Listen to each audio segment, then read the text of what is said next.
going to keep this going, talking to the UK. We're still going beyond the border, so take a look at this.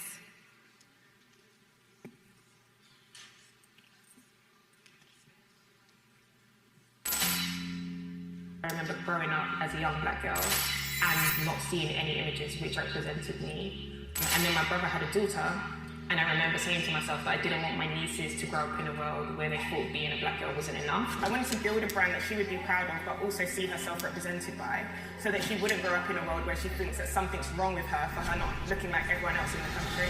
Marketing, it should not be a monologue, it should be a dialogue. Gone higher. Say what?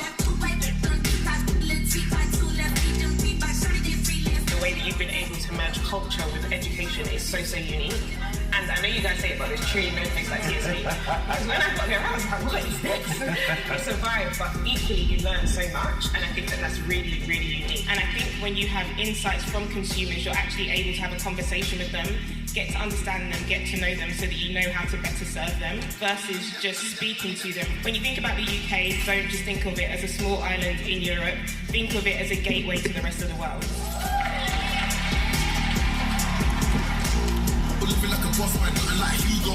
I need that good price. What the plug turn pagan, tweaking, talking inflation. Peace is needed, getting impatient. Blood, everybody getting complacent. Leg, work, step on the pavement. Victory lap, I'm back in the station.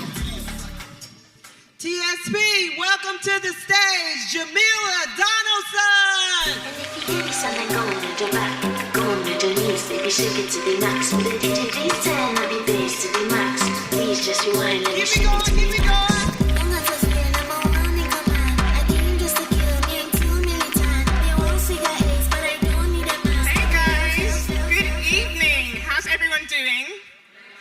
Great, I love that. Keep that energy. My name's Jamelia Donaldson, and I'm so excited to be here with you all. This is my third time at Traffic Sales Profit, third time at TSP. And would you believe that the first time I came because I won a competition. So my brother Raphael Sofaluk, he was running a competition with Lamar to offer one ticket, a plane ticket and a stay and access to TSP, and I won. It was incredible, it was game-changing, and so the next year, as you saw, I sat on the panel with my peers from the UK, Izzy and Demi, hosted by Raphael. And this year, I'm doing a keynote, which is absolutely insane. I appreciate the energy, especially because it's so late in the day. And Lamar, I hope I'm not stepping on anyone's toes, but I do feel like you should consider calling TSP Transformation Sales Profit, because I truly don't believe that you can be in this room, be a part of this, and not leave as a completely different person. So we've got a lot to get through today. It's quite intense, so I hope you guys are ready to take notes, and I hope that you're ready to give me some energy back as well. Amazing. So you might be wondering where I got this incredible tan from, and I just got back from the south of France. I was at Cannes Festival of Creativity. And while I was there was a lot of big brands and big agencies throwing around a lot of language. And the main term that they kept using was culture. But there was one problem. Everyone was talking about culture and everyone was spending a lot of capital, but there wasn't enough black people, which made me realize that there is a disconnect between culture and capital. And I'm hopeful that this presentation will help you connect the dots. So essentially, it's time that we start gatekeeping and start charging for entry to our culture. Love it here. So I want to teach you how to turn your cultural intelligence into economic leverage.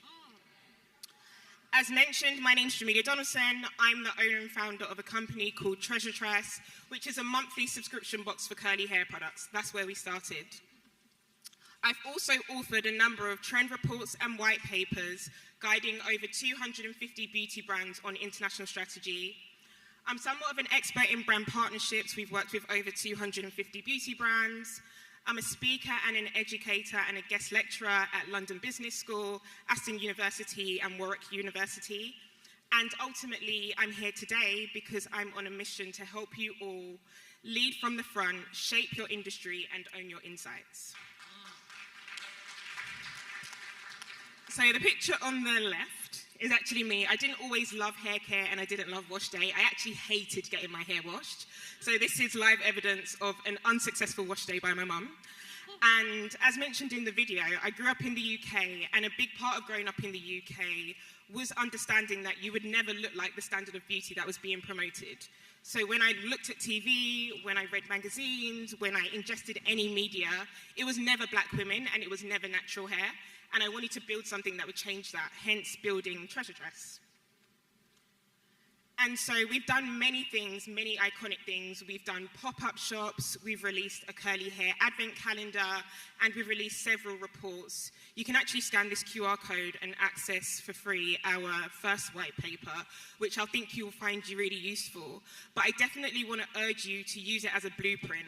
So pay attention to my formatting, pay attention to my layout, and I want you to duplicate it for your own industry. You are welcome. Next slide. So as mentioned, I started TreasureTress as a monthly subscription box. I wanted to help women discover new products. I wanted to help beauty brands have better conversations with consumers, but that's not where we are today.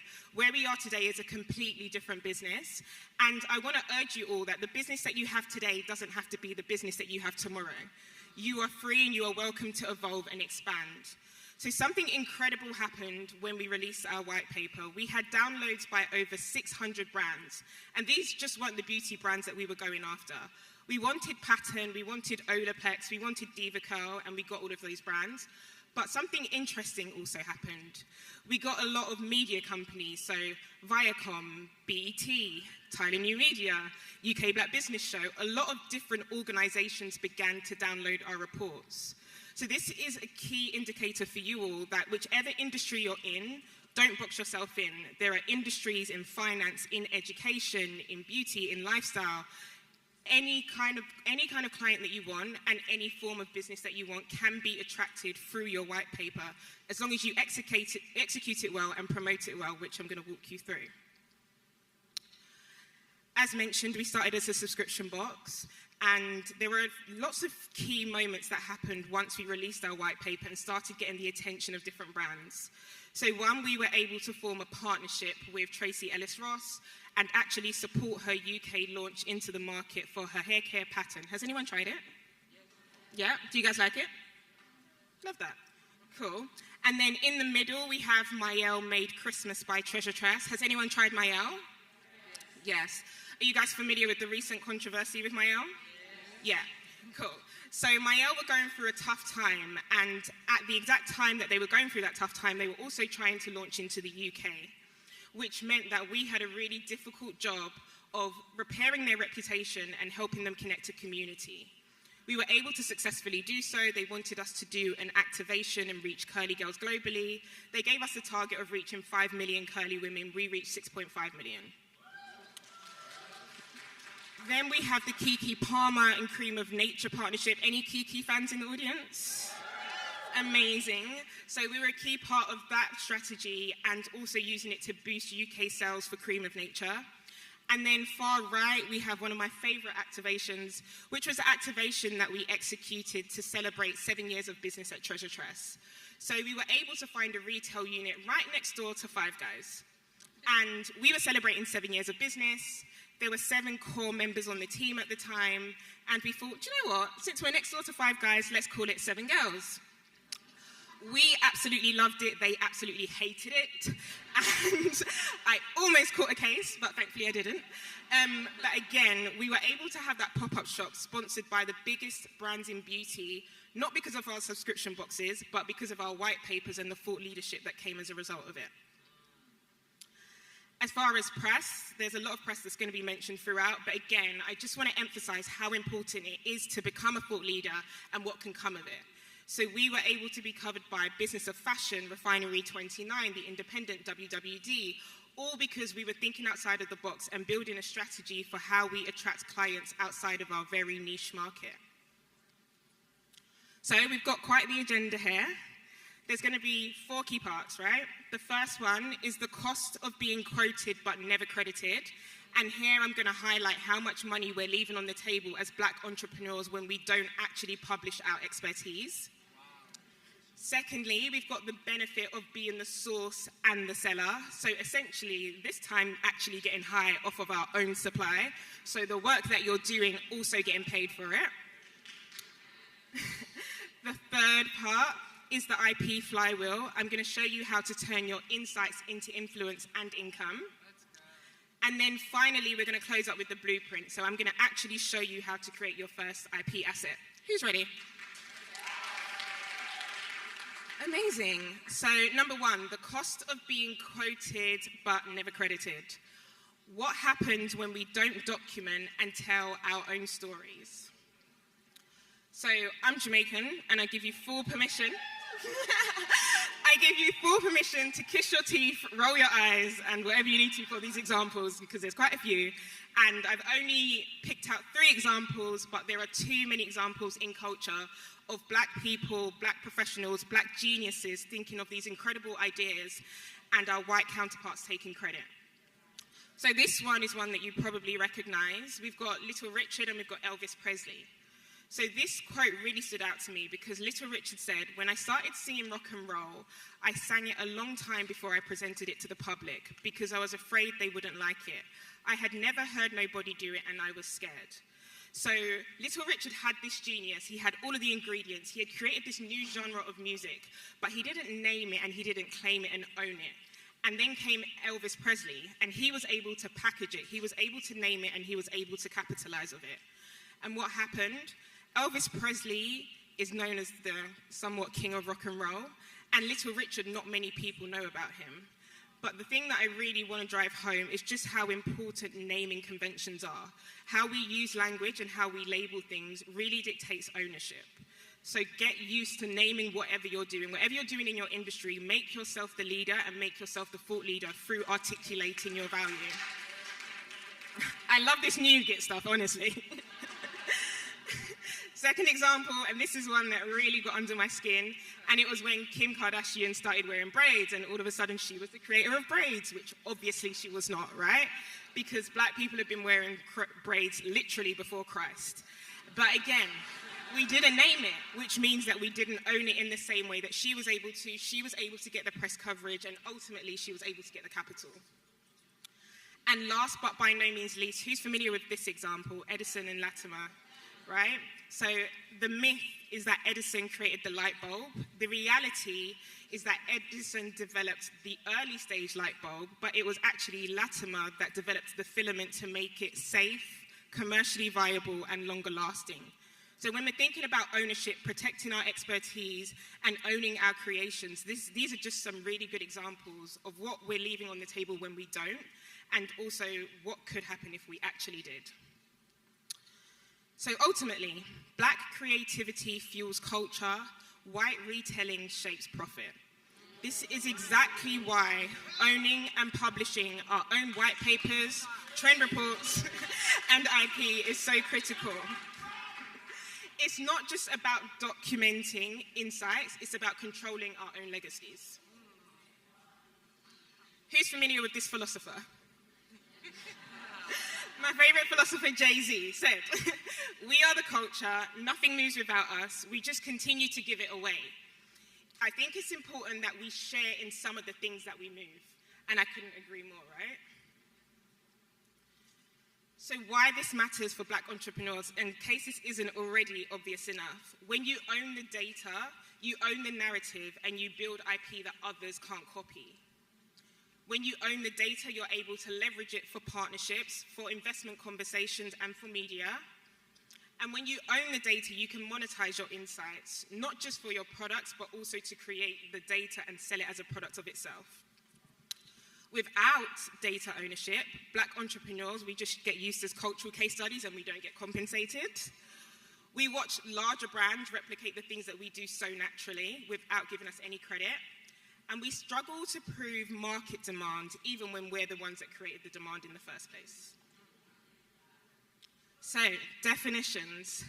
Take a screenshot, take a picture of this, because I think it will be more useful at the end rather than me running through it now. Everyone got it? Amazing. Oh, no? Okay. A few more seconds. We got it now? Amazing. So, the benefit of being the source and the seller. So, as I said, the benefit of getting high off of your own supply. Product development. How many people own product in the room or have a product business? Amazing. So this is a great example of how a product brand was able to use trend reports and white papers to advance in the industry. Is anyone familiar with this brand, Glossier? A clean beauty brand, right? It actually started as a blog, and the blog actually functioned as a long-standing trend report created by the founder. She used to use it to pick up on new trends, share what new trends are, inform her audience, and also interview women and get their feedback on what they thought about products. So at face value, it looked like a blog, but in reality, she was doing a lot of data collection and she was actually positioning herself as a thought leader. And then what she began to do is use the comment sections, the social listening, the debates that were happening on the blog, and she was able to turn that into insights to help her with her product development. And then the thing that Glossier done better than any other beauty brand is that they were able to release and reiterate and re-release at a speed that the big brands couldn't keep up with. So how many people have a blog on their website at the moment and are updating it frequently? And how many people have thought about turning that into IP and actually building from it? Oh, I love that. Perfect. Next pillar is lead magnets. Who's got a service-based business in the audience? Lovely, majority. So supercharging your B2B pipeline with IP. Here's an example of a brand that does that really, really well. Is everyone familiar with HubSpot? Yeah. Amazing. So every year, HubSpot release this trend report called The State of Marketing. And it's downloaded by hundreds of thousands of marketers. And in order to get the report, guess what you have to do? You have to enter your email, enter your first name, your last name, and tell them a bit about your business. Guess what they do with that data? They put you into a sales funnel, and then they start email marketing to you because they know that you're a warm lead, you're interested in this industry, you're interested in what they have to say. Not only that, they make sure that within their trend report, they also embed a lot of language and a lot of tools that you need that they just so happen to also sell. So they're selling to you and you just don't even know it. And then finally, they start to compound this information through content, and they start to repurpose it as videos, as interviews, as blog posts, and all of these other things that are really, really valuable that will drive you back to their brand. So everyone that's got a service-based business, has anyone thought about doing something similar to this? So turning it into some form of lead magnet for your customers and then warming them up through leads and email marketing. And then finally, we have thought leadership. Do we have any visible founders who are the face of their brand? Okay, quite a few. That's brilliant. The case study for this is going to be my own brand, TreasureTress. So when I started TreasureTress, everyone perceived me to just be a beauty founder. And there's a lot of beauty founders globally. It's actually quite hard to stand out. But once we released the trend report, I was able to position myself as a thought leader. So not only was I building TreasureTress, was I working with all of these beauty brands, helping them with their strategy, helping them with their sampling, but now I was also the go-to person when they wanted contributors, when they wanted speakers, when they wanted expert insights. I became that person. And so I really want to urge you, like following on from the panel with my friends where everyone was talking about the importance of personal branding, strategy, positioning, a trend report and a white paper is an excellent way for you to position yourself as a thought leader and an industry expert. Number 4, how to create your first IP asset. So who's ready to learn exactly how we do this? Let's do it. So there's 3 key stages that I want you to take note of. First of all, attraction. So this is the top of funnel stuff. How you attract people to the trend report, how you get their attention, how you get their buy-in. And then there's the second stage, which is engage. So this is where you're triggering lead captures and you're nurturing them with aligned content. So this is where you're like wooing them. Let's think about it as like the dating stage. You're taking them out on dates, you're surprising them, you're doing all of the things to keep them captivated and interested in you. And then finally, we have delight. And this is where you're starting to position yourself as thought leaders. You're starting to gain great credibility, and you're building a lot of trust. So this is ultimately what the flywheel looks like when we think about an IP flywheel. So first of all, you're going to develop the IP. Second of all, you're going to gain media exposure. Third of all, you're going to attract key opportunities. Then you're going to amplify your outcomes, and then you're going to grow your authority and your audience. So step one, how do you develop your IP? The first thing that I really, really want to get across and help you guys understand is that you don't have to start from scratch. So developing your IP, developing your white paper, your trend report, isn't at all about you conducting mass research. You're going to use everything that you already have because you're already sitting on so much data and so many data points. So if you've got a blog, if you've got customer queries, if you've got customer reviews, if you've got customer surveys, these are all great starting points for you to begin to build out your report. And when you're developing your IP, you can take two approaches. The first approach is belief-led. So you're going to start with a question that you believe to be true, and then you're going to see if your data actually reflects it. And then approach number two is the opposite, being data-led. So you're going to look at your data, and then you're going to then draw out what the conclusions are from your data. A live example, for us developing our white paper, I knew what I wanted to prove. I wanted to prove that there was a difference between Black British consumers and African American consumers. And I wanted to prove this because we had already worked with all of the biggest British brands, and now we wanted to work with American brands. But a lot of American brands didn't believe that there were Black women in the UK worth serving. And so we had to prove to them that there were cultural and regional differences and nuances, as Charlotte so perfectly articulated, between the two regions. And so the thing that I was leading with was that I needed to prove that Black British women were different from African American women. And we were able to do that. We were able to show that in the UK, only 1% of Black British women shop at supermarkets like Publix, Kroger, Target, so on and so forth. Whereas in the US, it's 35%. So that's a massive cultural difference. But again, when I was looking at my data, I knew exactly what I wanted it to tell me because I knew the story that I wanted it to tell. I also wanted to give a reality check to some very cocky brands. So brands like L'Oreal, Pantene, TreasureTress, Aussie, who were spending a lot of money on US marketing and not a lot on UK marketing, I wanted to be able to prove to them that they weren't as powerful as they thought they were. So for L'Oreal, only 2% of Black British women saw them as a trustworthy brand that they could go to and find hair products that actually work for them. For TreasureTress, it was 13%, and for Dove and Neutrogena, it was 0%. Which is shocking because Dove has some really strong campaigns in the US, but they just don't translate to the UK market, and therefore they don't invest in it. But again, the key takeaway here is that I had a point to prove, and I needed the data to reflect it. And one of the things that I learned really, really early in business is that what gets measured gets managed, and what gets managed makes a lot of money. So if I could measure what the impact was, then I was able to prove that working with me, brands could also make a lot of money, which means that I could also charge a lot of money. Number two, distribute strategically. And you know what? This one might actually be more important than step one. So while step one seems like the most difficult because you're developing your IP, how you distribute it is actually more important than the IP itself. I want you to treat it like a product launch. Who's got a really good system and strategy when they're launching a new product or service? No one? No? Okay. Hopefully by the end of this weekend you do. But when you've got a new product or service, I'm sure that you guys will learn, if you don't already, know how to build anticipation for it, build momentum, get people going.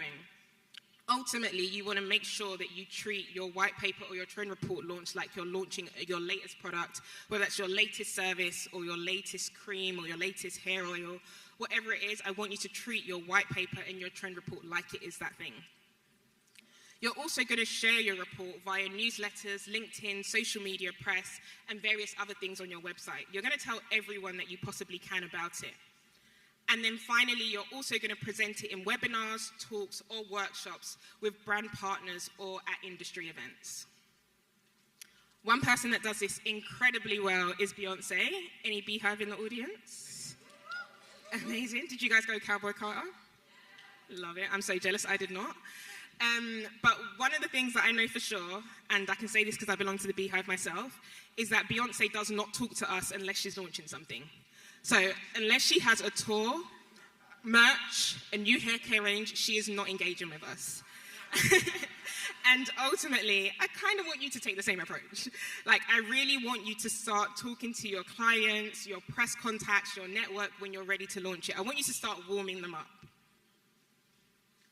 Next stage is leveraging the hook. This is how you attract key opportunities. So when you're thinking about your white paper, when you're thinking about your trend report, I really want you to give good thought to what are the key stats that you want people to walk away with. And you may learn this early on, or you may be able to lead with it, or you might learn it once people start engaging with your report. So one of the stats that really stood out in our trend report was the fact that Black British women account for 2% of the population, but 10% of the spend on beauty, which means that we massively over-index on how much we spend on beauty. And that was a stat that just kept getting picked up by media. And so when you're building your trend report, when you're thinking about your launch strategy, I really want you to think about what's the one stat that you think the press are going to love, they're going to keep mentioning it, and that should be the thing that you mention in every single press interview, every single piece of content. Is something that you just can't miss. And I also want you to think really carefully about who needs to read this report. So you want to write the report from the point of view of the person that you expect to digest it. Where should you be talking about your findings? If you're looking for a particular type of client, what publications does that client read, and how can you get your white paper mentioned in those publications? Who can you tag? Who can you interact with? Who can you engage to boost the credibility? And we've spoken a lot about collaboration this weekend, or this week, and I think it's really important that you understand the power of inviting collaborators and contributors to also extend the reach and the impact of your report. So if there's an industry leader that you've got relationships with, if there's someone in your mastermind that you've got relationships with, definitely use them and have them contribute to your white paper to amplify the impact and the reach of it.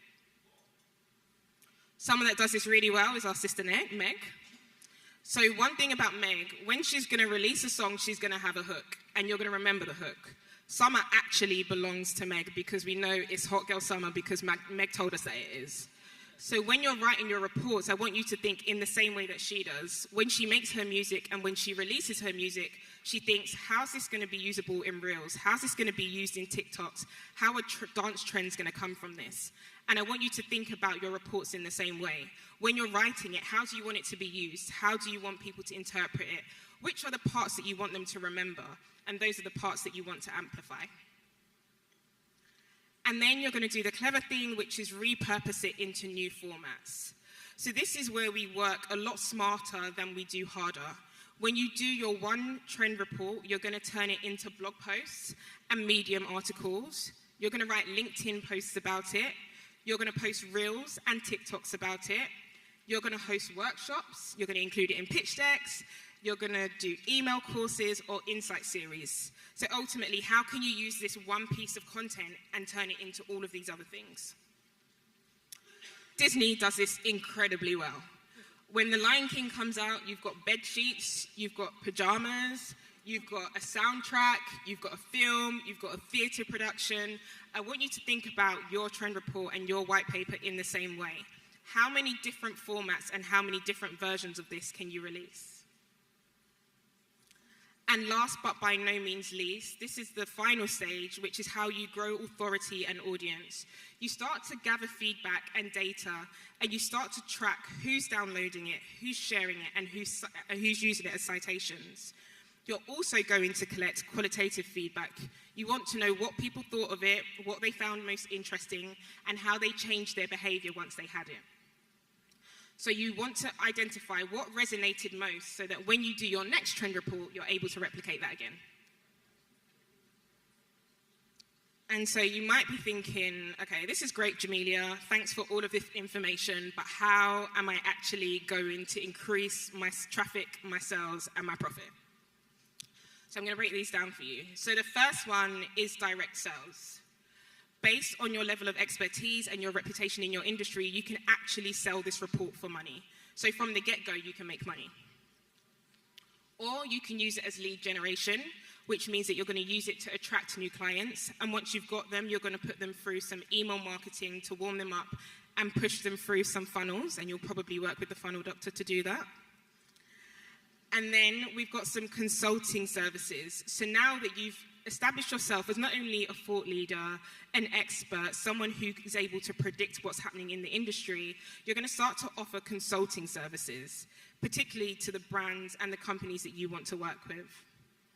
Sponsorships is also a great angle. Our last trend report was sponsored by Cream of Nature, so we were actually paid to produce a report that we were going to produce anyway. And then finally, you're going to use it to identify unmet needs. With all of this data, you're going to figure out what your business is missing, and you're going to develop products and services to address that. So again, because it's TSP, I can't leave and not actually give you some numbers to work with. So when we're thinking about direct sales, if you were able to sell 20 to 200 trend reports at £500 or dollars per report, you'd be looking at an additional 10 to 100K per year. If you were getting your report sponsored, you'd be looking at between 5 to 50K per report. If you were using it as lead generation for high ticket clients, you'd be looking to generate anywhere between 10 to 100K. If you were developing it into workshops and courses, you'd be attracting an additional 5 to 50. And if you thought about licensing your IP, you'd be able to make between 1 to 10K. Who's familiar with Mintel and Nielsen as research houses? So because this is TSP and this is a safe space and it can't be mentioned outside of here, we were having a really good conversation with Mintel. And they were saying that for their reports, they need 2,000 data points. For our trend reports and our white papers, we use 12,000 data points. Of the 2,000 data points and respondents that they have, only 200 are non-white, which means that 200 are Black, Asian, and anything in between. Whereas all of our data points were Black, mixed race, multi-ethnic. And so our data was so much more valuable than the data that they had, and they needed us to fill in a gap for them. Thank you. But I say that to say that the same applies for you. Like, you've got breadth and you've got depth on your customer base that those research houses won't have and they won't have access to. And so there's definitely an opportunity for a conversation where you can also begin licensing this IP that you're collecting and developing. And last but by no means least is product development. This is for the product owners, those that have physical products. You're going to use your insights to help you formulate and release a product that is going to become your hero product because you're listening to your consumer, you're reiterating and you're refining your offering. And just in case the previous slide didn't burn you enough, I want to make sure that this does. Nielsen's made $3.53 billion in 2022 from data alone. So there's money to be made, and hopefully after this, we're going to learn how to do it, and you're going to begin doing so. So, getting ready to wrap now. 3 key things that I want you to remember. First of all is the momentum effect. I want you to understand that the more reports you publish, the more visible you'll become, and the more your credibility will grow. With your credibility and your visibility growing, you'll begin to establish stronger brand authority, meaning people will trust you more, you'll be an expert in your field, your personal branding will go through the roof, and your business will also follow the same pattern. More brand authority means easier partnerships and higher value sales because it's the high ticket clients that are going to be attracted to your white papers and your trend reports. And then that just keeps spinning. The more you do it, the more momentum you build, the more reports you release, the more visibility you get, and it just keeps repeating itself. And then when we think about tools we can use, the first step is definitely considering CRM and email marketing tools. Anyone using HubSpot at the moment? Anyone using MailChimp? Klaviyo? What's the rest of you using if you're not using those? What are you using? Keep. There we go. Absolutely. Keep using Keep. In addition to that, you want to make sure that you're tracking as many things as possible. So we're talking about Facebook pixels. We're talking about all of the things to allow you to track where the traffic is coming from and who the people are. So using Google Analytics and UTM links for that. And then you're going to use some kind of project management tool to help you understand how you distribute this information. So once you've got the one report, remember that I said you're going to turn it into a podcast episode, a LinkedIn post, an Instagram carousel, a TikTok video. You're going to turn it into all of the things. You're going to use a project management tool to do that. So that's the likes of Miro, Notion. Any other project management tools that anyone's using? Solo. Okay, cool. And then finally, you're going to use something as simple as your calendar to remind you when it's time to release a new trend report, remind you when it's time to start collating and organizing your data and taking things to the next level. So ultimately, the reminder is that the goal is to transform each white paper or trend report from a moment into a machine that works for your business. It's going to drive brand engagement. It's going to inform your strategic partnerships. It's going to open up new revenue streams for you. And it's going to help you generate more content and ultimately more cash. In closing, 5 key steps for you. First, start documenting what your community is saying. If you're getting repeated feedback, if you're seeing the same comments, if you're seeing new comments, if they're asking questions, note all of those things down. That is really, really valuable data. Second step, you're going to start analyzing the patterns. What products do they keep mentioning? What are they saying is missing? What problems keep coming up? And what solutions do you keep providing them? And have you thought about naming them? Your trend report should reveal gaps in the market that only you can see from where you stand. Then you're going to use these insights to shape your next product, offer, or campaign.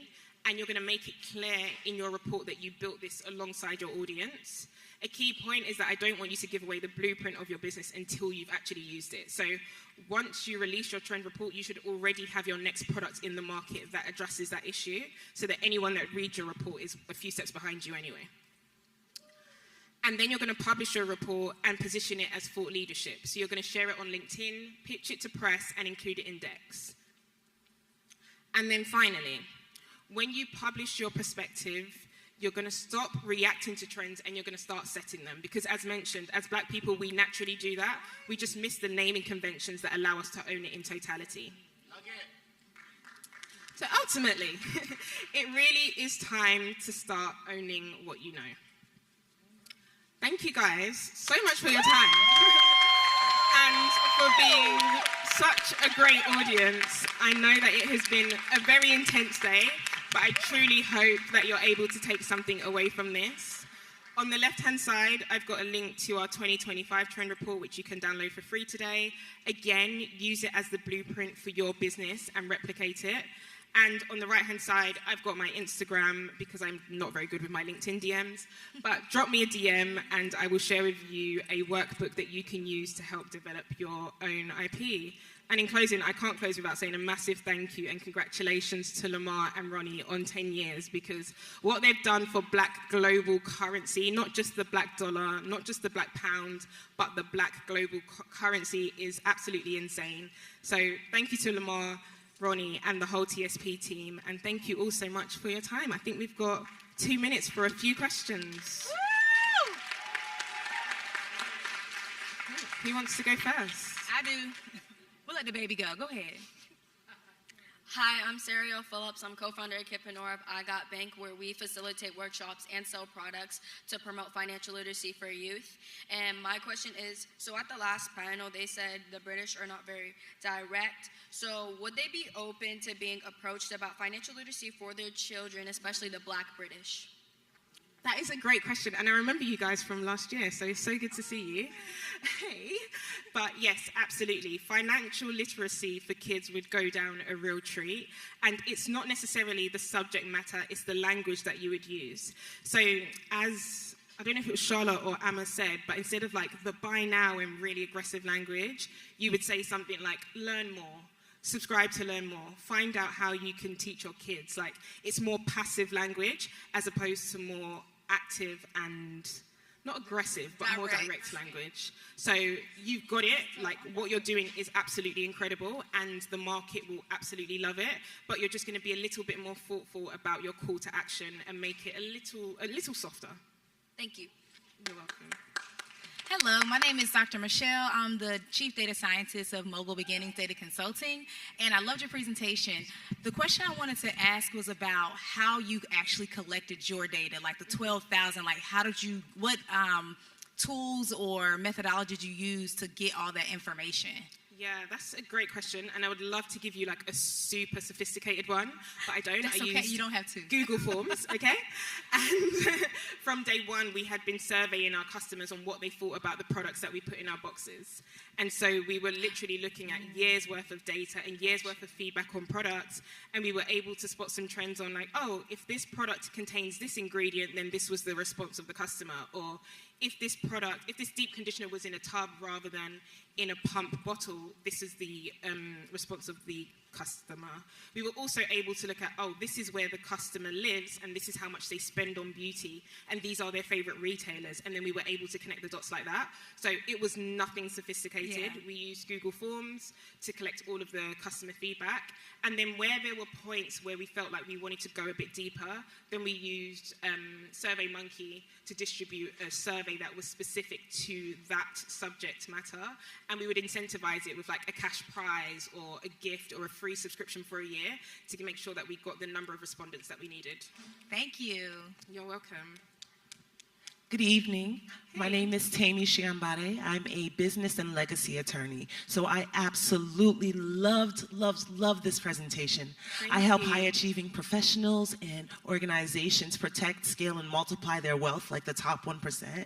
And so one of the things that I wanted to hear from you is whether you had any insights as to how legal has acted as either a shield or a sword in your business, and both from an offensive or defensive way, because I find that that tends to be an area where we sometimes don't have as much conversations or insight as to the practical implications of that. So if you could shed some light on that, whether it's been things that you didn't know and you learned later, or areas where you came in with your IP protected and were able to leverage that to your benefit. Yeah, that's great, and that's actually not something that I thought about early enough. And it's not until the Five Guys example that I realized how important it was. So from that point on, we started being a lot more proactive and protecting the ideas and the naming mechanisms. So again, whenever we think of like an idea for an event, or we've got an event coming up in December and we're calling it Curly Christmas, and I knew that that language was going to be really sexy to retailers that wanted to sell curly hair products, so we protected it immediately. We released an advent calendar for Christmas where every door was a different curly hair product. On the back of that, it said Curly Christmas Delivered, protected that. So initially, we were definitely on the defense, but once we had the 5 Guys, 7 Girls ultimatum, we started to be a lot more proactive about it. What does that mean that you protected it? What does that mean in terms of practical? Because I think people know to protect, but don't know what that means step by step, or just even big picture. What did that look like for you? For sure, and it will be different because we're in the UK and this is the US. Absolutely. But we worked with an IP lawyer on the trademarking, the copywriting, and the logo protection of it to make sure that no one could use it or replicate it as a way of impersonating us. Beautiful. Thank you so much for sharing that. You're welcome. Thank you. Hi, y'all. I'm messing with you. I'm from London. What's going on? First of all, it's all good. What are you saying? I'm good. Nice.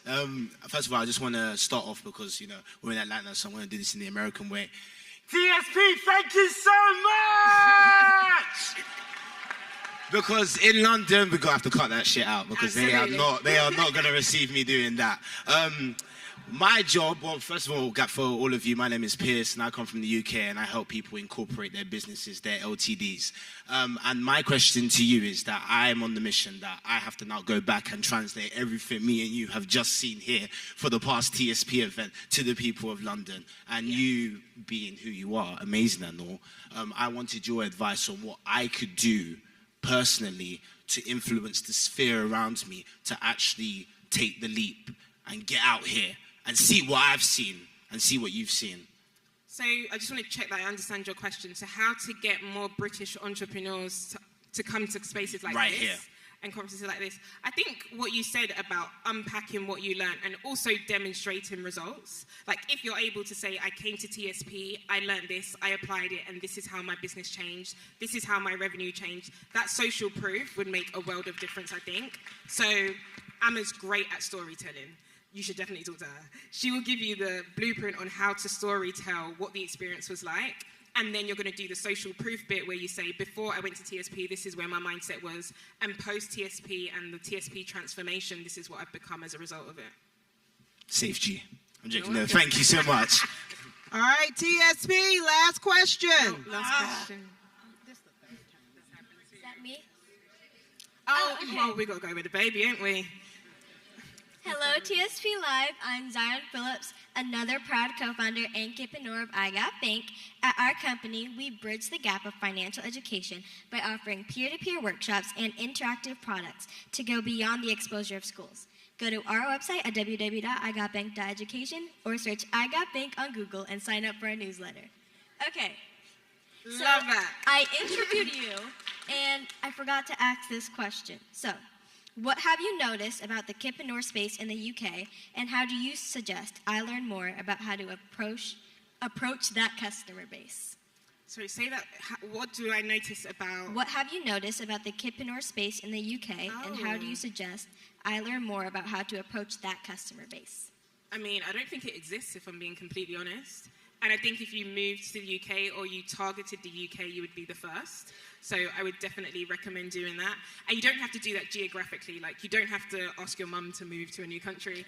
You can literally do it through ads, whereby you speak directly to the UK audience, but you push your ads in the UK market, and then you're able to build your customer base that way. But I think that they would absolutely love you, and I think you and your sister are absolutely incredible, so it's definitely something you should do. Thank you.